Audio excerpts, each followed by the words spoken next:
नमस्कार। वर्षा ऋतु के समापन के साथ आगमन हुआ चंद्रमा की चांदनी बिखेरती और शरीर के लिए उत्तम हंसोदक के निर्माण में अग्रसर ऋतु शरद का। ये सूर्य के दक्षिणायन की स्थिति में विसर्ग काल की दूसरी ऋतु है। इसके माह हैं आश्विन और कार्तिक। अंग्रेजी महीने में शरद ऋतु सितंबर से नवंबर के मध्य पड़ती है। इस ऋतु का नाम लेते ही शरद पूर्णिमा की चांदनी को अपने में घोले स्वास्थ्य के लिए उत्तम सुस्वादु अमृतमयी खीर की याद बरबस आ जाती है।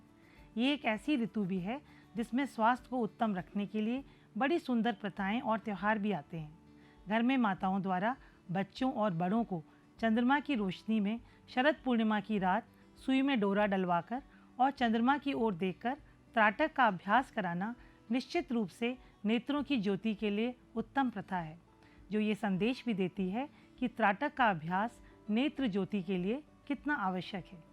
शारदीय नवरात्र के समय होने वाले रात्रि जागरण में चंद्रमा की किरण का सेवन, साथ ही इस दौरान किए जाने वाले लंघन और ध्यान का अभ्यास हमें निश्चित रूप से शारीरिक और मानसिक स्वास्थ्य देता है। इस ऋतु के कार्तिक स्नान का महत्व भी अनूठा है।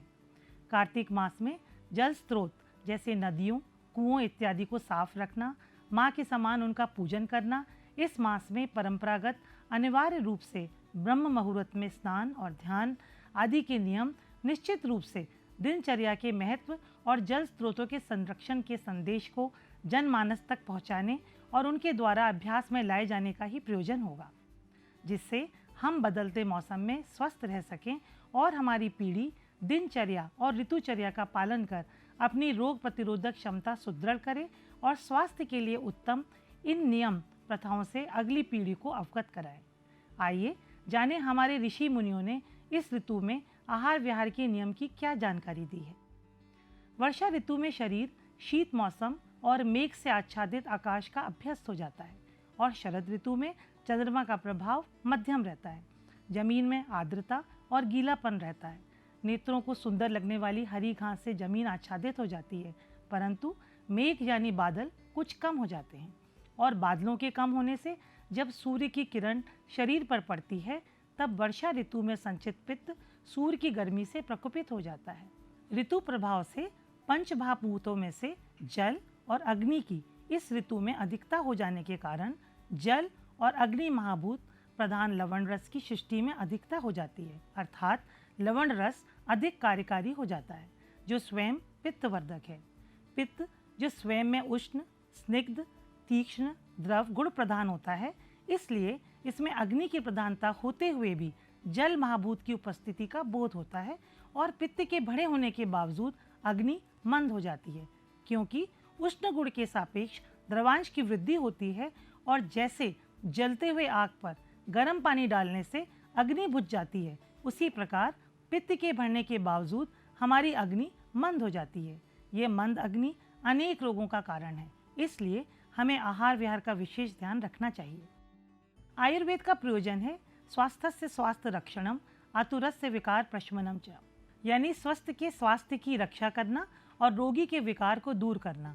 इसलिए शरद ऋतुचर्या में हमारे ऋषियों ने इस ऋतु में प्रकोपित पित्त को कंट्रोल करने और भूख बढ़ाने वाली आहार विहार की व्यवस्था की है। हमारे भोजन में बढ़े हुए पित्त को शांत करने वाले मधुर तिक्त कषाय रस या टेस्ट, साथ ही पचने में हल्के वीर्य में शीत द्रव्यों को शामिल कर बहुत भूख लगने पर ही इनके सेवन करने के निर्देश दिए हैं। इस ऋतु में अम्ल, लवण और कटु रस का सेवन स्वास्थ्य के लिए प्रतिकूल समझ इन रसों का सेवन नहीं या न्यूनतम करना चाहिए, क्योंकि ऐसे द्रव्य पित्त को प्रकोपित कर रक्त धातु की भी दुष्टि कर अनेक पित्तज रोग और ब्लड डिसऑर्डर्स उत्पन्न करते हैं, जैसे गले और छाती में जलन होना, खट्टी डकार का आना, त्वचा के रोग होना, खूनी बवासीर होना, नाक से खून आना, बाल झड़ना, बालों का पकना, पेशाब में जलन होना, शरीर में ऐसा महसूस होना जैसे बुखार से शरीर जल रहा हो, आंखों में जलन होना, मुख में छाले पड़ना इत्यादि। आइए जाने कुछ द्रव्य जिनमें मधुर रस होता है और क्यों हमें इनका सेवन करना चाहिए। मधुर रस शीत होता है, अतः पित्त से उत्पन्न दाह को शांत करने में मदद करता है। इस रस से युक्त फल, सब्जी और अन्न इस ऋतु में पित्त के बढ़ने से होने वाले रोगों के लिए पथ्य है। ये 7 धातुओं यानी रस, रक्त, मांस, मेद, अस्थि, मज्जा और शुक्र को पोषित कर, ओज की वृद्धि कर, शरीर को बल प्रदान कर, इम्यून सिस्टम को बूस्ट करता है। कुछ मधुर द्रव्य हैं शहद, शक्कर, मिश्री, दूध, केला, नारियल, अखरोट, फालसा, शतावरी, घी, किशमिश, ईख, मुलेठी इत्यादि। चलिए अब जानते हैं कि तिक्त रस हमें किस प्रकार सेवन करने से लाभ देता है। तिक्त द्रव्यों का सेवन इस ऋतु में बढ़े पित्त को शांत कर दाह, ज्वर, मूर्छा और प्यास को शांत करता है। ये शरीर के टॉक्सिन्स को बाहर निकालने में मदद करता है।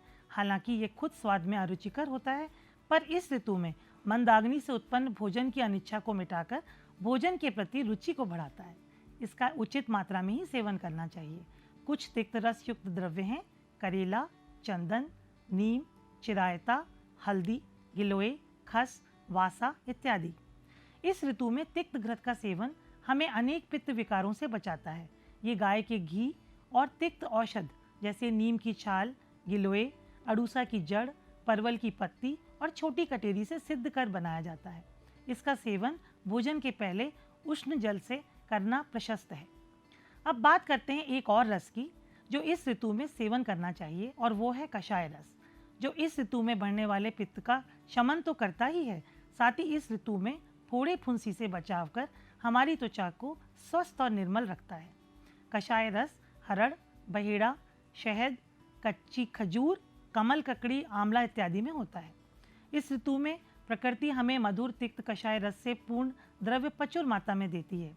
आइए इन द्रव्यों को पुनः अवलोकन करें। इस ऋतु में सब्जियों में लौकी, निनुआ, तोरई, कद्दू, अत्यंत कोमल सफ़ेद पेठा, परवल, गिलकी, छोटी चौलाई, कच्चे केले की फली, कुंदरू आदि का सेवन करना चाहिए। इस ऋतु में सेवन योग्य मेवा है मुनक्का, किशमिश, अंजीर, सूखा नारियल, खजूर इत्यादि। फल जैसे कच्चा हरा नारियल, सीताफल, चीकू, अमरूद, द्राक्षा, आंवला, मौसमी, ताज़ा अंजीर, पका केला, पका पपीता का सेवन किया जा सकता है। अन्न जैसे जौ, सफ़ेद छाली चावल, गेहूँ, ज्वार, रागी इत्यादि का सेवन कर सकते हैं। दाल में मूंग, मसूर, मोट आदि खाई जा सकती है। शरद ऋतु में लाभकारी मसालों में हैं धनिया, इलायची, जीरा, हल्दी और सौंफ। इन द्रव्यों का आहार में मात्रा पूर्वक सेवन भूख लगने पर ही करना चाहिए। भोजन पकाने के लिए जहाँ तक हो सके घी इस्तेमाल करना चाहिए। घी शीतल होता है और पित्त का शमन भी करता है। नारियल का तेल भी इस्तेमाल किया जा सकता है, पर यह दक्षिण भारत में प्रचलित है। इस आहार विहार के बाद भी यदि पित्त बढ़ा हो तब शरीर से बड़े पित्त के निष्कासन के लिए अपने निकट के पंचकर्म सेंटर पर विरेचन यानी पंचकर्म की वह विधि जिससे कुपित दोष पेट में लाकर अधोमार्ग से निकाले जाते हैं, और रक्त मोक्षण जिसमें विभिन्न विधि से दूषित रक्त शरीर से निकालकर पित्त को शांत किया जाता है, कराना चाहिए। हमने पहले अंशोदक का उल्लेख किया था। आइए जानें शरद ऋतु में बनने वाला अमृत में नेचुरल ड्रिंक हंसोदक आखिर क्या होता है। दिन में सूर्य की किरण से गर्म, रात्रि में चंद्रमा की किरण से शीतल होने की वजह से और अगस्त्य तारा के इस ऋतु में प्रकट होने से और उसके प्रभाव से विष रहित हुआ जल हंसोदक कहलाता है। यह पवित्र और साफ हंसोदक शरद ऋतु में पीने से पित्त का शमन करने वाला और अमृत के समान फल देने वाला होता है। इसका नाम हंसोदक रखने का कारण माना जाता है कि यह जल इतना साफ और गुणकारी होता है जितना साफ और शुद्ध जल हंस पीते हैं। इस ऋतु में अपने आसपास सुंदर खुशबूदार पुष्प लगाएं, साफ हल्के रंग की और सूती कपड़े पहने। चंद्रमा की किरण का चंद्रोदय होने के बाद शुरू के कुछ घंटे ही यानी रात्रि के प्रथम प्रहर में सेवन करना चाहिए। रात में ओस में नहीं बैठना चाहिए। इस ऋतु में अपने घर पर तिक्त घृत, सूखा पेठा, पेठे का मुरब्बा, आंवला चूर्ण, आंवला का मुरब्बा, आंवला कैंडी, षडंग पानीय, त्रिफला अवश्य रखें। यदि मिथ्या आहार विहार से कभी ज्वर हो जाए और व्यक्ति प्यास से व्याकुल हो तो षडंग पानीय का सेवन लंघन और लघु भोजन के साथ करने से शीघ्र राहत मिलती है। इसके द्रव्य हैं नागरमोथा, पित्त पापड़ा, खस, लाल चंदन, सुगंधबाला और सौंठ। ये आयुर्वेदिक मेडिकल स्टोर पर भी आसानी से उपलब्ध रहता है। इस ऋतु में त्रिफला यानी हरड़ बहेड़ा आंवला का संभाग चूर्ण 3 ग्राम की मात्रा से गर्म पानी के साथ रात को सेवन करने से सुबह पेट साफ होकर रोग मुक्त रखने में मदद करता है। पेठे और आंवले का मुरब्बा रुचिकर, सुस्वादु और बलवर्धक है। आइए जानें कि शरद ऋतु में हमें क्या नहीं करना चाहिए। शरद ऋतु में धूप का सेवन नहीं करना चाहिए। रात्रि में ओस से बचना चाहिए। वसा, चर्बी, तेल तीनों पित्तवर्धक हैं, अतः इनका प्रयोग नहीं करना चाहिए। कटु, अम्ल, लवण रसों का सेवन नहीं करना चाहिए। कटु मतलब मिर्च, गरम मसाला इत्यादि। अम्ल पदार्थ जैसे सिरका, मट्ठा, शराब इत्यादि। अधिक मात्रा में नमक, देर से पचने वाला भारी भोजन नहीं करना चाहिए। दिन में सोना बंद कर देना चाहिए। हालांकि वृद्ध, बालक, गर्भिणी के लिए ये नियम नहीं है। शेष सभी शवासन में थोड़ी देर थकावट मिटा सकते हैं। पूरब की तरफ से आने वाली वायु का सेवन छोड़ देना चाहिए।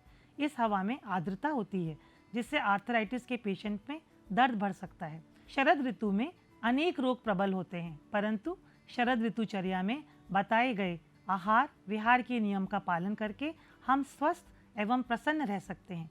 यदि रोग प्रबल हो तो किसी कुशल वैद्य की देखरेख में चिकित्सा कराने के लिए जाया जा सकता है। धन्यवाद।